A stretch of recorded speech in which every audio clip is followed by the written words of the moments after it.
מה שיש לנו פה זה עריכי טרצו שקיבלו צריבה מחומצות, צריבה שלא יורדת. ננסה לשקם את זה בעזרת אנג'ל ונראה את התוצאה. אני שמה מהאנג'ל על הסקוץ'. אז פה עם החשמלאי, יש פה כנראה זה מערכת שלך שמקפרת, יש לה גיעת החוק. כן, לא יודע, זה מה שציון. אפשר קצת מים תוך כדי. פה במרקט. ביי. מה ציון אמר? יש מערכת של G1 שמקפרת? ננגב את זה.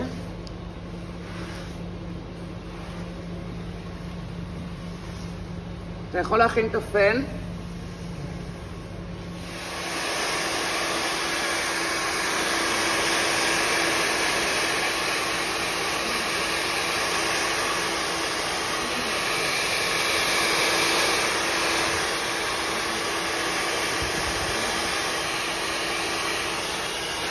וואו, מדהים!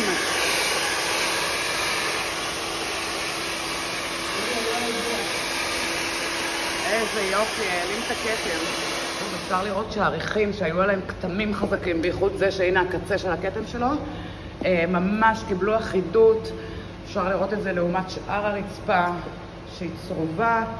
האנג'ל ממש בפשטות עם סקוץ' הפך את האריח לאחיד ונתן פה פתרון אסתטי מדהים.